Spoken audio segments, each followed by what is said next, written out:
¿Qué tal? ¿Cómo están? Bienvenidos. Este es el programa De Buena Fuente, una realización de la productora de contenidos audiovisuales de la Universidad Nacional de la Patagonia Austral. Desde aquí vamos a estar tratando junto con ustedes y un panel de destacadas personalidades un tema del cual queremos construir con ustedes para poder, ¿por qué no?, sacar cada uno su propia conclusión. ¿Qué tal, Facundo? Encantada de compartir este programa con vos y con toda la audiencia de la provincia de Santa Cruz. En este programa que vamos a tocar un tema importantísimo y tenemos un panel de lujo. Pero para poder adentrarnos a lo que va a ser la temática de hoy, tenemos este informe. Cuando pensamos en el concepto de familia, cada vez son menos las personas o instituciones que la definen como el grupo humano integrado por papá varón, mamá mujer e hijos.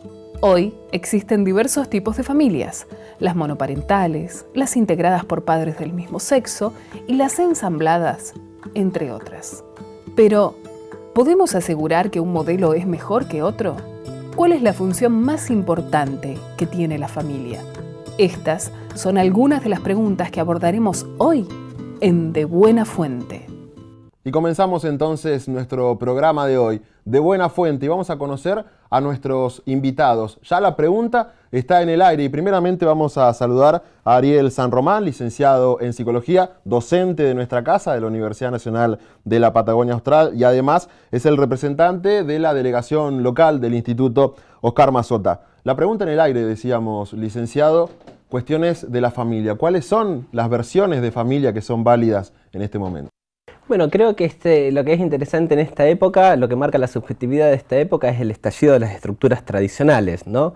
Nosotros todavía seguimos teniendo en el hardware, vamos a decirlo así, una estructura nuclear con respecto a la familia, este producto de la revolución industrial, producto, como diría Lacan, de un residuo de una configuración político-económica, y eso hoy está totalmente estallado y podemos encontrar, como veníamos hablando acá con el resto de las invitadas, o sea, hasta qué punto estas cosas son nuevas o se están visibilizando cosas que antes tal vez estaban en la clandestinidad, que hay nuevas configuraciones, hay nuevos modos que a veces las categorías ya quedan cortas, pero creo que lo importante desde un punto de vista psicoanalítico es ver qué funciones siguen ejerciéndose, quién las ejerce, quién está a la altura para ejercerlas y quién las va a hacer lo que nosotros decimos la atribución simbólica de hacerse cargo de esas funciones, sea un hombre, una mujer o quien esté ahí encarnándola. Susana, bienvenida. Gracias, te damos la bienvenida al programa y queremos también saber tu opinión al respecto de esto que veíamos en la introducción de nuestro tema. Coincido justamente con el licenciado en llamar esto de nuevas familias, nuevas configuraciones. Creo que se hacen visible ahora que si no siempre existieron, ¿no? Y bueno, y cómo lo abordamos en la escuela o cómo se las conoce en la escuela. A veces los mismos chicos verbalizan cómo está organizada su familia, o de pronto surge esa nueva configuración a partir de que vienen los mismos integrantes de la familia a contar de que han tenido, ¿no?, que ha habido un cambio en cuanto a la organización familiar, ¿no? Como para acompañarlos justamente en este proceso con el niño, ¿no? Bien. Para completar la presentación de nuestro panel de invitados del día de hoy, vamos a estar ahora presentando a quien es representante del área de diversidad de la Secretaría de Estado de Derechos Humanos, Roxana Rodríguez. Todos los focos fueron derivando a esta cuestión. Hablamos de estallido de las estructuras, las familias hoy se van modificando. ¿Cómo lo ves en tu representación o en realidad dentro del lugar que ocupás, en esto en donde ya se nos hace cotidiano hablar de diversidad también? Sí, en realidad nosotros desde la Secretaría de Estado de Derechos Humanos lo que promocionamos y estamos trabajando fuertemente es esto de reconocernos todos como sujetos de derecho. Estas familias, lo habíamos hablado antes, se están visibilizando muy de a poco.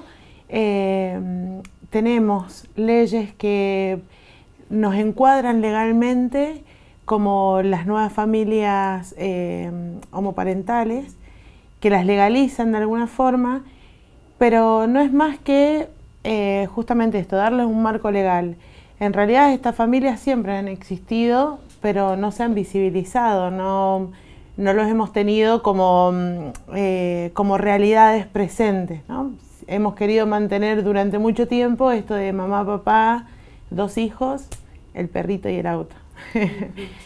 Vamos a continuar dentro de lo que es este programa con esta propuesta sobre las familias, pero vamos a continuación a meternos, Laura, en lo que es el primero de los informes. Estamos hablando de las diferentes variedades o versiones de familias y, por supuesto, queremos comenzar con la discusión y con la puesta en funcionamiento de las opiniones de este panel. Esta es la parte 1 del informe. ¿Que las familias actuales han cambiado respecto de las de hace 50 años atrás? Eso no es novedad alguna. Esos nuevos tipos de familia podríamos decir que aparecen en la segunda mitad del siglo XX, pero hay que hacer la aclaración que se dice nuevo tipo de familias respecto a un modelo de familia que no fue universal ni fue eterno, que podemos ubicarlo en el siglo XVIII-XIX, la llamada familia burguesa, dentro de un lugar determinado como es Europa, dentro de una cultura determinada como es la cultura cristiana. Entonces se da por sobreentendido que es una familia constituida por una pareja de 2 sexos distintos que pasan por el matrimonio y que tienen hijos.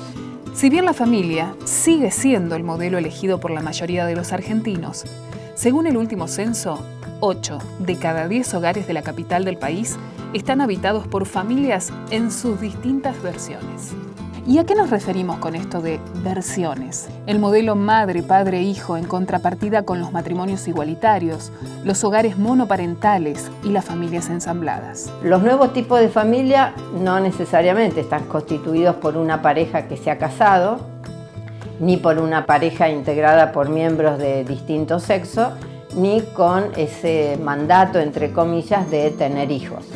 ¿Por qué era tan común ver a familias compuestas por 8, 10 o más hermanos en la década del 30 o del 40? ¿Será porque las madres permanecían en el hogar, realizando tareas de amas de casa y esperando a sus esposos con todos los quehaceres terminados? En la medida que la mujer no puede salir a trabajar y manejar su propio dinero, tiene una dependencia económica de la pareja varón y eso frenaba muchísimo el divorcio. Evidentemente, la incorporación de la mujer al mercado laboral ha influenciado el momento de pensar en un gran número de hijos. Cuando yo empecé a hacer fertilización asistida, las parejas eran un hombre y una mujer. En los últimos años eso ha ido cambiando y uno tiene parejas del mismo sexo, mujeres solas, a veces parejas de mujeres donde una quiere buscar el embarazo inicialmente y después de tener un hijo busca la otra, el embarazo naturalmente. Es decir, ha ido variando la conformación porque ha habido indudablemente un cambio en toda la estructura social. Y también hay mujeres solas que piensan en el futuro y congelan sus óvulos pensando que si no tienen una pareja en este momento o la posibilidad de tener un hijo, congelar sus óvulos siendo jóvenes les van a dar una chance para el día de mañana muy alta de poder tener un hijo y el que podría tener a una edad más avanzada. El hecho de que las madres trabajen fuera del hogar produjo modificaciones en la organización cotidiana. La dinámica familiar también se modificó. ¿Cómo recibe la sociedad de Santa Cruz a los nuevos tipos de familia? Muy bien, y le vamos a preguntar a Susana esta pregunta que quedó pendiente del informe. ¿Cómo reciben la sociedad santacruceña estas nuevas familias? ¿Se ve con más asiduidad estas construcciones familiares en la escuela? Sí, en la escuela es natural, es decir, justamente hoy me preguntaban si había un protocolo como para abordar. No, es natural, es decir, lo que la escuela ofrece es a partir de la realidad del niño, ¿no? Y si ustedes, nos acercamos a la bibliografía, vemos que ya la bibliografía nos sirve como para disparador, para abordar estos temas de nuevas configuraciones. Es decir, la familia es con quien comparto, con quien vivo. Y es a partir desde ese lugar que los niños empiezan a hablar con quienes viven y cómo son sus familias. O sea que ellos cuentan y se visibilizan que hay diferentes configuraciones familiares. Y como dije hace un ratito, si no lo cuentan, muchas veces, ¿sí?, esta nueva configuración que tienen, aparecen porque vienen las mismas familias a contar, ¿no?, que están sufriendo un cambio o que están viviendo otro proceso entre las familias. Muy interesante, Facu. Vamos a seguir hablando de esto en un ratito nada más porque tenemos que hacer un corte. Exactamente, de buena fuente. Primera pausa y al regreso, obviamente recorremos estas preguntas que han quedado pendientes aquí con los panelistas y por supuesto ustedes desde su casa también, ¿por qué no?, alimentando lo que pueda ser su propia opinión. Ya volvemos. Continuamos en De Buena Fuente con esta temática tan interesante, Facundo, como lo es las nuevas familias. Y teníamos varias preguntas por responder. Exactamente, porque hablamos de nuevas familias, hablamos de familias monoparentales, hablamos de papá y papá, de mamá y mamá, pero también estamos hablando de familias ensambladas. Ariel, ¿cuál es la situación que se plantea en una familia ensamblada? ¿Es problemático criar a los hijos en una familia de este tipo? Yo creo que no. Algo que te había planteado anteriormente es ese concepto que es atribución simbólica, ¿no? ¿Qué implica la atribución simbólica? Las funciones dentro de una familia nosotros planteamos desde el psicoanálisis que deben estar encarnadas.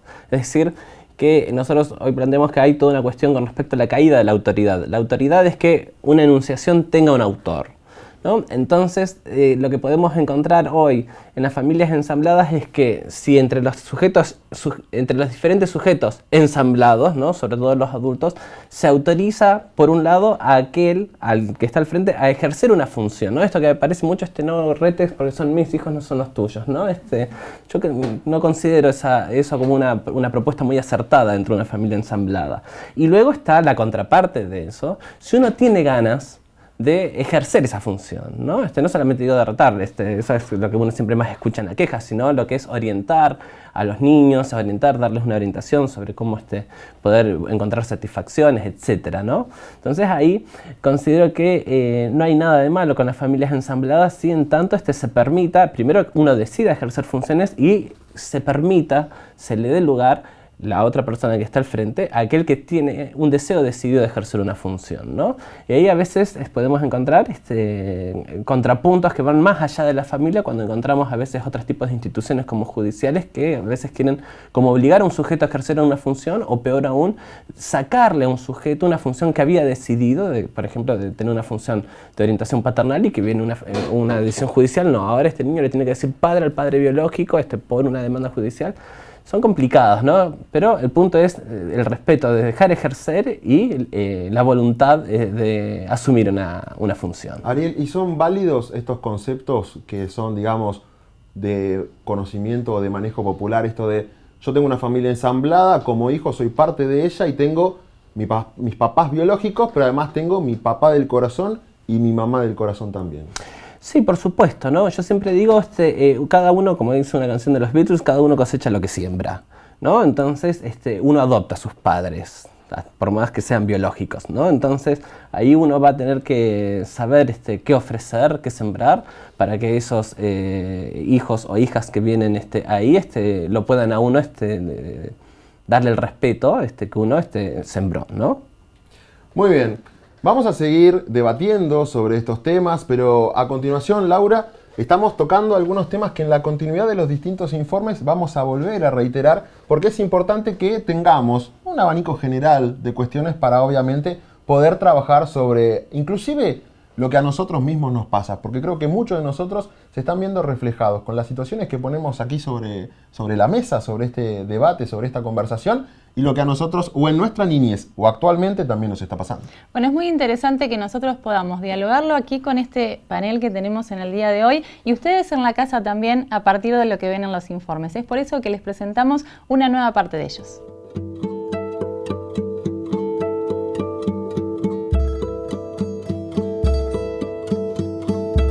Otro cambio importante respecto a la construcción familiar se dio en la última década del siglo XX con la irrupción de varios casos de personas transexuales que decidieron ser padres. Los años de democracia que llevamos, más de 30, también tienen influencia sobre la aparición de nuevas constituciones sociales. Y la familia es un núcleo fundamental de esas nuevas constituciones sociales. Y ni hablemos las últimas leyes que se aprobaron en los años anteriores sobre el matrimonio igualitario, la adopción de parejas del mismo sexo, etcétera, que eso también ha tenido una influencia sobre, ya no hay que de alguna manera esconderse, sino que se puede mostrar libremente y podemos tener acceso a los mismos derechos que cualquier otro tipo de familia. Entonces, ¿es posible que aquellos transexuales que decidieran tener hijos pudieran compartir la verdadera información acerca de su historia? ¿Podrían imponerle alguna forma de vida en particular? Para mí no tiene ninguna influencia sobre la elección sexual del niño que sean parejas del mismo sexo o transexuales, digamos. En ese aspecto considero que la cuestión de la identificación tiene que ver con otras cuestiones, y el tema de los roles, por más que sean del mismo sexo, considero que los roles pueden diferenciarse. E inclusive hay familias que no tienen padre y madre, entonces con ese criterio también uno diría que podría tener alguna influencia sobre la elección, porque puede estar criado por una madre o inclusive por un padre, entonces digamos, no considero que eso tenga influencia sobre la elección. En la década de los 90 conocimos la historia de Mariela Muñoz, una transexual que se hizo famosa cuando un juez de menores de Quilmes decidió anular las partidas de nacimiento de 2 mellizos y una niña que ella criaba desde nacidos y que había anotado como propios. Mariela Muñoz recorrió varios juzgados para lograr un régimen de visitas que le permitiera ver a quienes consideraba sus hijos. Fue una bisagra para muchos que en su misma condición se replanteaban la posibilidad de poder ser padres algún día. Mariela Muñoz crió más de 25 niños entre 40 días y 14 años de vida. ¿Es el vínculo de sangre lo que origina la conformación de una familia? Muy bien, retomamos desde el informe esta última pregunta, Roxana. ¿Es el vínculo de sangre lo que determina la verdadera conformación de una familia? Y también cambia, un poco volviendo sobre una de las preguntas del informe, ¿se modifica la psiquis de un niño por ser criado en una familia cuyos padres son padre-padre, madre-madre o han tenido un matrimonio igualitario? Está muy instalada este prejuicio en la sociedad, ¿no? Los hijos de familias homoparentales seguramente van a ser homosexuales. Y en realidad, si vemos la realidad, gran parte de los homosexuales tienen padres heterosexuales. Entonces, esto no tiene que ver con la identificación que yo hago de mí misma, sino el rol de los papás o de las mamás que ejercen que conforman esta familia, no tiene que ver con la identidad de la persona. La identidad de la persona se va formando a partir, si bien hay roles específicos en la sociedad, pero tiene que ver nuestra historia, tiene que ver la historia social en la que nos desenvolvemos. No es solamente el núcleo familiar el que influencia a ser de determinada forma. Y te repregunto lo del inicio. ¿Tengo que estar conectado sanguíneamente para poder formar parte de una familia? No, para nada. Nosotros creemos que la familia tiene que ver con esto que decía el licenciado, ¿no? Ejercer un rol y que el otro se haga cargo también de este ejercicio que yo hago, ¿no? Como mamá, yo ejerzo un rol y mi hijo tiene que estar abierto a recibirme a mí como mamá también, ¿no? Entonces me parece que es una cuestión de un vínculo afectivo y que pasa por otro lugar el ser familia, no por los genes solamente. Y Roxana, de acuerdo a esto que decías, ¿por qué crees que hay tanta resistencia todavía en nuestra sociedad para entender este tipo de nuevas familias que ya son una realidad y que lo son desde hace mucho tiempo? Y en realidad lo que pasa es que es desandar estructuras que ya tenemos y que venimos reforzando con la educación. No hace mucho tiempo seguíamos hablando de la familia como mamá, papá e hijos, ¿no? Entonces seguimos reforzando desde la escuela que la familia tiene que ser de determinada forma. Socialmente también está bien visto que vaya la mamá, el papá y el nene en el medio. Entonces seguimos reforzando estos modelos y dejamos de visibilizar los otros, ¿no? Que existen las familias ensambladas, que puede sentir y puede generar estos roles tranquilamente sin ser la mamá biológica. Y en las homoparentales también pasa exactamente lo mismo. No hace falta ser mamá o papá biológico para ejercer este rol. Y es importante visibilizarse porque la sociedad tiene que cambiar esta estructura de la familia tipo. A propósito de esto, desde las escuelas y como mamá concretamente puedo decirlo, desde un tiempo a esta parte ya como que no se hacen tanto los festejos de lo tradicional, el Día del Padre, el Día de la Madre, sino que se ha incluido mucho más esto del Día de la Familia. ¿Esto tiene que ver también con lo que hablamos hoy? Perdón, sí, tiene mucho que ver. En realidad, un poco no coincido con lo que dice Roxana en relación de que todavía prevalece en la escuela mamá y papá. Los contenidos curriculares en realidad tienen a abordar la familia como el primer grupo social. Ya no la abordamos como antes, como esto de ni como dije hace un ratito, en la bibliografía tampoco aparece, la familia, digamos, tradicional, sino que, digamos, son disparadores a través de imágenes, aparecen diferentes tipos de familia. Sí, la que no aparece es la homoparental, porque, digamos, es una configuración que, digamos, la tenemos hace poco, sin duda existía, pero se hace visible hace poco. Y sí, en relación, vuelvo a tu pregunta, perdón, en relación a lo que me decías, que también hubo cambios, no solamente desde lo curricular, desde lo bibliográfico, de cómo se lo aborda, sino también en esto, antes el festejo de la mamá, el Día de la Madre, el Día del Padre, que yo justamente, hablando de este tema con unas colegas, yo decía, recuerdo bien, afortunadamente hoy se habla de cómo estamos, cómo vivimos, porque yo fui huérfana de chica y cuando venía el día del papá y todos hacían un regalito para el papá y no tenían a quién dárselo, era un poco que uno bajaba la cabeza, ¿no? Hoy afortunadamente, bueno, eso sigue desde lo comercial, pero desde la escuela tenemos el festejo del Día de la Familia. Y bueno, la Semana de la Familia, donde se le invita con quién esté viviendo, con quién comparte, se los invita a eventos escolares.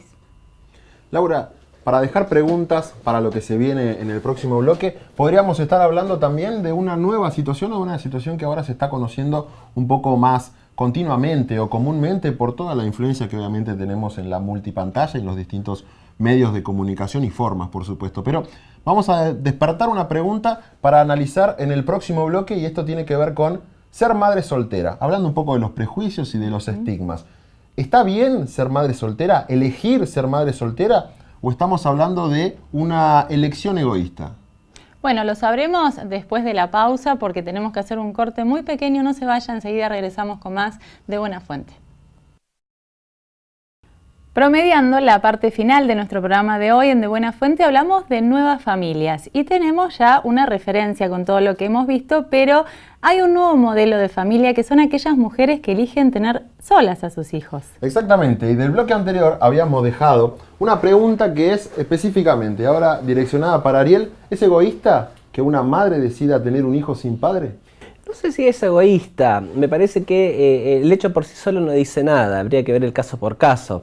Porque hay algo que es, si bien nosotros decimos que no hay nuevas configuraciones, pero que hay cosas que se están visibilizando, que antes tal vez estaban del orden de la invisibilidad, pero ahí sí hay que aceptar que hay otras nuevas configuraciones que nos permiten tal vez las nuevas tecnociencias, los avances de las tecnociencias. Yo creo que antiguamente una mujer podía ser recurso de un hombre solamente en una sola noche para ser madre soltera, y ahora creo que ese recurso ya no es necesario porque puede pasar por la inseminización artificial, etc.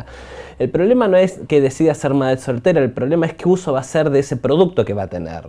Si va a ser un producto para el cual ella solamente solventar la soledad por no poder tener un partener sexual, vamos a decirlo así, es decir, que su deseo de mujer lo quiere obturar con el ser madre, sea un deseo puesto en cualquier partener, o si va a ser ahora que estamos viendo estas cuestiones así un poco mediáticas, o si va a ser una cuestión de un uso narcisista, ¿no? Como se ha visto antiguamente, que por más que eran en pareja, adoptar a un niño camboyano en Estados Unidos, vamos a decirlo así, eso tiene un uso de ese producto que es éticamente complejo, ¿no? Y ahí estamos hablando de una madre que ni siquiera era soltera. Yo creo que lo que hay que evaluar ahí es qué uso se piensa hacer de ese producto que se va a tener, ¿no? Entonces, si va a ser una relación salubre o si va a ser una cuestión para resolver problemas, cosas no resueltas de uno mismo, porque eso va a tener efectos en ese producto, sea un niño o una niña. Y en este caso, Ariel, ¿cómo resulta, volviendo a esto de tratar de buscar una explicación a la psiquis del niño cuando es producto de algún acto de frivolidad, un poco esto a la adopción de una persona que adopta a un chico que sí quizás tiene la necesidad de contar con una familia, pero lo hace una persona multimediática, estrella del cine, que quizás o no pueda tener toda la atención o pueda brindar toda la atención que el niño merece. Sí, ¿no? Traje ese ejemplo muy resonado, ¿no? Pero que tranquila, podemos encontrar las mismas intenciones en alguien que es un desconocido o una desconocida. Creo que va a tener complicaciones a nivel de cuando esa persona intente realizar una vida más allá de sus padres, de su madre en este caso, ya que estamos hablando en concreto, ¿no? Que implica va a tener una problemática al momento de asumir una función parental y sobre todo va a tener una problemática al asumir una función de partener, ¿no? Porque va a quedar ahí atrapado en una demanda caprichosa de que tener que ser un objeto de uso para una madre, y eso va a tener consecuencias en lo que es en el lazo con su propio cuerpo, con su partener y con los otros. Bien, Facu, para continuar sabiendo de qué estamos hablando y sobre todo esto de conocer cuáles son los casos de las madres que eligen ser madres solteras, les presentamos otra parte del informe. En los últimos años, el número de argentinas que eligen ser madres solteras a partir de un tratamiento de inseminación artificial con donante anónimo está en franco aumento. Todos los movimientos feministas que se dieron en la Argentina toman como punto a solucionar o a cuestionar también el tema de la familia, ¿no? Empezando por las anarquistas, que decían, Dios, el patrón y mi marido me someten, ¿no? Entonces, eso fue un planteo de 1910 y muy revolucionario. Lamentablemente quedó cortado por la mitad, ¿no? Porque los mismos varones anarquistas tampoco tenían la menor intención de aceptar que la mujer fuera libre, ¿no? Ellas también proclaman el amor libre, o sea, poder tener hijos dentro y fuera del matrimonio sin ser consideradas mujeres fuera de la moral, ¿no? Desde la Sociedad Argentina de Medicina Reproductiva surgió un informe que dice que desde hace 5 años fue creciendo la aplicación de técnicas de fertilización asistida, dentro de las cuales se encuentra la inseminación artificial en sus dos versiones, la conyugal, cuando el donante es la pareja, y la condonante, cuando la muestra de esperma proviene de un banco. ¿Es fácil acceder a un tratamiento de fertilización asistida? La ley de fertilización asistida, digamos, ha sido como muy universal, ¿no? Abarca a mujeres solas y abarca a toda persona que esté buscando descendencia. Indudablemente que esto también tiene limitaciones en el caso de los hombres, porque lo que no se puede hacer es el alquiler de vientres o el útero subrogado. Entonces, cuando nos referimos a parejas, hablamos de hombre y mujer, o de dos mujeres, o de una mujer sola, ya sea porque no tiene pareja o porque está conservando o preservando su fertilidad. Esto ha variado en forma notable. Entre los años 2010 y 2016, aumentó un 266% el número de tratamientos anuales de inseminación artificial en madres solteras. ¿Qué dice el Código Civil respecto a los niños nacidos con esta condición? Y ahí tenemos que rescatar la figura de Eva Perón. Eva Perón fue una víctima de esa sociedad que decía, los hijos que no son nacidos dentro del matrimonio son hijos que están en segundo lugar, ¿no? Y entonces, una vez que llegó al poder, tuvo una sensibilidad especial para eso, ¿no? Muchas de las leyes que decían todos los hijos son iguales ante la ley, nacidos dentro o fuera del matrimonio, fueron impulsados por ella y en base a el drama que sufrió siendo niña también, ¿no? Cuando el deseo de ser madres va más allá de cualquier obstáculo, ¿se transforma en un acto egoísta o de amor? ¿Es legítimo decidir sobre la maternidad que no es compartida? Y volvemos aquí en De Buena Fuente, y la intención ahora es discutir sobre esta cuestión, Roxana, de la legitimidad, de la legalidad de poder hablar de esta nueva forma de familia a través de una mujer soltera que decide tener un hijo sin padre. Y te amplío la pregunta, un poco también hablando y obviamente haciendo referencia al área de la que formás parte, si también se puede pensar en un padre pensando una familia bajo estas mismas condiciones. ¿Qué opinas al respecto? No entendí bien a qué haces referencia cuando decís si puedo pensar en un papá con respecto al... Un padre que decida él, así como una madre decide sola tener un hijo, un padre que busque fuera de la adopción la misma posibilidad. Ah, bien. En nuestro país la ley de fertilidad asistida está pensada para las mujeres, para todas las mujeres, sin importar su condición legal, digamos. No importa si estás casada y si estás casada con quién, o si estás soltera, o si estás en pareja o sola. Cuando se pensó esta ley, se pensó en las personas que hubiese una equidad en cuanto a llegar a este tratamiento. Antes estaba solamente al alcance de personas con algún tipo de poder adquisitivo, ahora es para todos los ciudadanos, para todas las ciudadanas. Lo que no tenemos en nuestro país, como lo decía el doctor ahí, es el alquiler de vientres, ¿no? Entonces para los hombres esto se dificulta.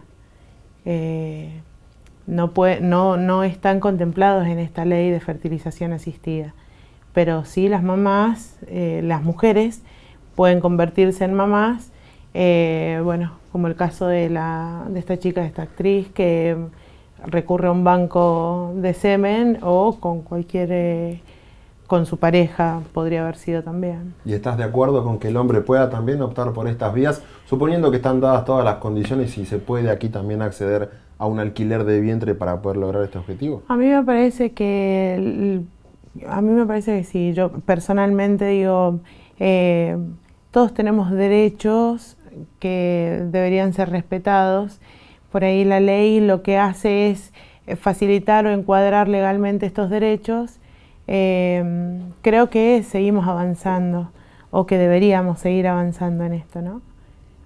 Y seguramente en sus hogares, ustedes como nosotros, seguirán inquietudes, surgirán dudas, pero tenemos que hacer un pequeño corte, así que enseguida retomamos con la última parte de Buena Fuente.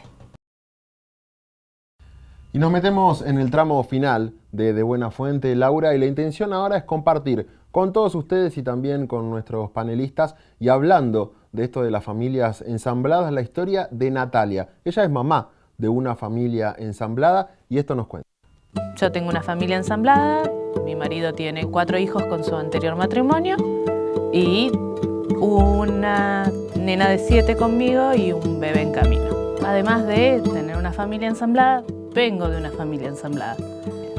Yo tengo muy buena relación con la mujer de mi papá y es la abuela de mis hijos y es todo un proceso de un ensamble. O sea, sus hijos son los tíos de mi hija y yo los considero como si fueran parte de mi familia, aunque no llevemos la misma sangre.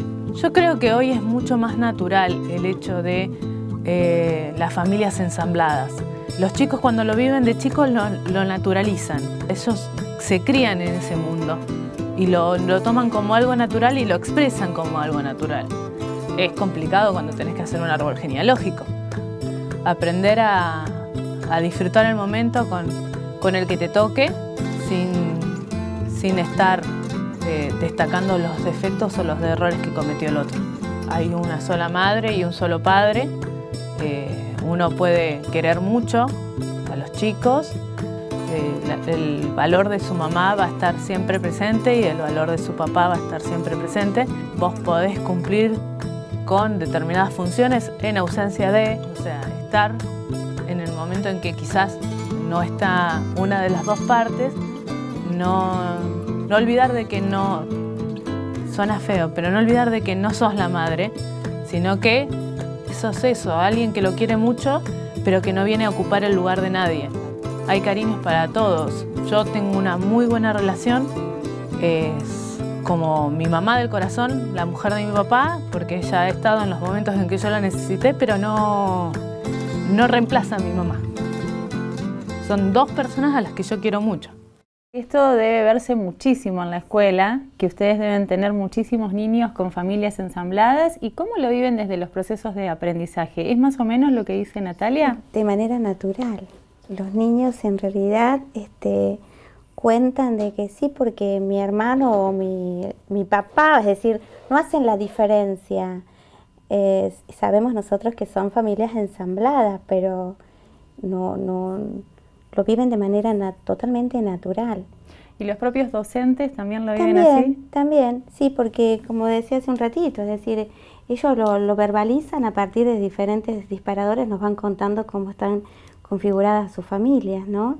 Y bueno, o sea que él no de ninguna manera se los coloque en alguna situación incómoda, ni ellos lo viven como manera natural.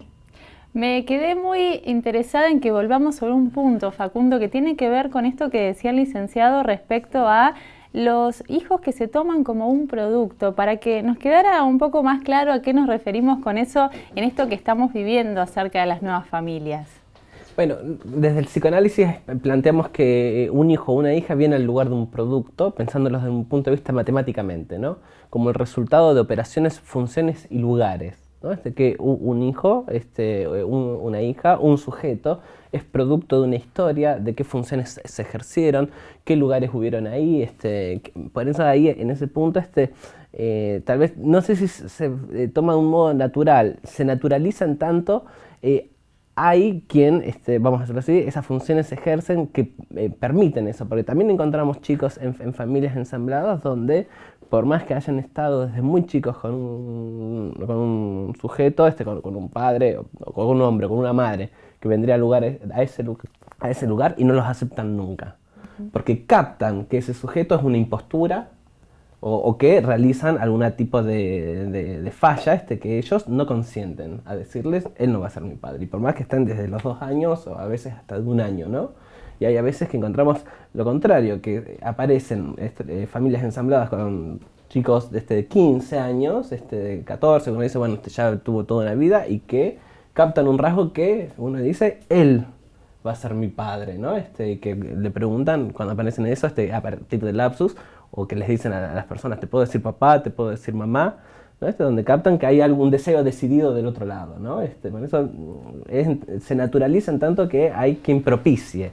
Y en ese sentido, volviendo a tu pregunta, es producto. No puede sonar, es una palabra media chocante, pero nosotros la entendemos como producto de operaciones simbólicas y de funciones y de lugares, de deseos, de orientaciones, es producto de eso. Incluso, Ariel, uno conoce un montón de casos, o muchos casos, de estos jóvenes que han optado inclusive, luego de pedir te puedo llamar papá, a tomar el apellido. Exacto. de este papá del corazón, entre comillas. Ahora, ¿por qué nos cuesta tanto a los adultos, y un poco también queriendo alegar un poco más a lo que decía de la naturalización de los chicos, por qué nos cuesta tanto a los adultos, romper esta estructura o tratar de ver con otros ojos esto que no estamos acostumbrados o nos parece diferente? Tiene muchas aristas esa pregunta, y yo lo voy a poner desde una muy particular, porque es una cuestión de poder, ¿no? Es una cuestión de poder que va desde el micropoder de un sujeto dentro de una familia, alguien que se quiere hacer el que lleva la batuta, hasta una cuestión de macropoder, que es comenzar que dificulta que el hombre vaya perdiendo, lo pienso más en la perspectiva del padre, ¿no? Que el hombre vaya perdiendo funciones que tradicionalmente ejercía, ¿no? Entonces considero que hay una cuestión ahí de que, vamos a decirlo, ante esta caída de estas formas tradicionales, lo que a veces vemos es un resurgimiento furioso de intentar sostenerlas, y que nos encontramos en esos prejuicios, ¿no? Todos, nadie escapa a esos prejuicios, ¿no? El tema es quienes operamos en estas funciones de la educación, del orden de los derechos y del orden del psicoanálisis, diría Freud, las 3 profesiones imposibles: educar, psicoanalizar, gobernar, vamos a decirlo así. Tenemos que estar en cuenta, tenemos que tener muy en cuenta que todos estamos dentro de ese prejuicio, que la época nos atraviesa a todos, desde el chico de 2 años hasta el anciano de 90, pero tenemos que estar conscientes y advertidos para no replicarlos, ¿no? Entonces eso es un ejercicio en el cada día, en el cada vez, es un ejercicio ético, ¿no? A modo de conclusión, Roxana, ¿qué podrías decir en función de todo lo que hemos conversado, por supuesto, y también teniendo en cuenta que el área de la que formás parte de diversidad, dentro de lo que significa también la representación gubernamental de una Secretaría de Estado de Derechos Humanos, todas estas cuestiones de las que de un tiempo a esta parte se nos están haciendo afortunadamente más comunes al momento de hablar, y se producen también este tipo de espacios para debatir y para que obviamente nos vayamos capacitando y aprendiendo un poco más. Sí, nosotros desde la Secretaría, como te decía al principio, lo que tratamos es de explicar cuáles son los derechos que tenemos para poder ejercerlos, para poder defenderlos y para poder también ser agentes multiplicadores de estos derechos. Estas realidades nos tocan a todos y estamos todo el tiempo, somos seres sociables y por ende nos relacionamos con distintos modelos de familias, con distintas personas. Y cuando hablamos de diversidad no hablamos solamente de diversidad sexual, haciendo referencia a la homosexualidad. Digo, la diversidad sexual también incluye a los heterosexuales, ¿no? Y con sus relaciones familiares. Entonces me parece que está muy bueno poder conocer cuáles son nuestros derechos, ejercerlos, ser agentes multiplicadores y sobre todo respetarlos, ¿no? Darle la posibilidad al otro que se mueva dentro de la sociedad como un sujeto de derecho. Como yo quiero, en palabras más caseras por ahí, tratar al otro como me gusta que me traten a diario. Bueno, es un tema que realmente nos atraviesa, que quisimos tocarlo aquí en De Buena Fuente, y por eso les agradecemos muchísimo a cada uno de ustedes por haber estado aquí en nuestro panel, ser parte de este programa, y nosotros, Facu, nos estamos despidiendo ya. Por supuesto, porque si hablamos de esta temática y sabemos que hay otras, hoy hablamos de las familias, de las diferentes versiones, como lo planteamos en algún momento, son temas que dan para mucha más conversación, y seguramente ustedes en sus casas han conocido o se han visto reflejados aquí o han podido observar que conocen casos que son así y seguramente los pueden poner en valor o no. La intención es que ustedes desde sus casas puedan construir una conclusión en función de diversos puntos de tratamiento del tema que nosotros elegimos para cada programa. Este es uno de los temas, pero por supuesto De Buena Fuente continuará a lo largo de este año y tendremos otras temáticas que vamos a ir tratando, por supuesto, e investigando a través de estos informes. Queremos contarles que hoy nos ven a nosotros, que estamos como invitados en este programa para poder conducirlo. Pronto verán otras caras porque mucha gente es parte de este programa y de este equipo de producción. Por supuesto que sí. La realización de este producto es obviamente trabajo de un grupo numeroso que en distintos puntos de la provincia de Santa Cruz forma parte de la productora de contenidos audiovisuales de la Universidad Nacional de la Patagonia Austral. Por eso, nosotros también los invitamos a que visiten la página web www.contenidos.umpa.edu.ar y allí van a poder, obviamente, conocer y acceder a lo que son las distintas producciones y los distintos materiales que se hacen, se realizan, se producen aquí en el sur del territorio de la República Argentina. Nosotros nos despedimos, les agradecemos muchísimo que hayan estado ahí compartiendo con nosotros y disfrutando de estas temáticas y todas las que tendremos a lo largo de este año. Hasta la próxima emisión, cuando un tema nos convoque y lo tratemos aquí de Buena Fuente.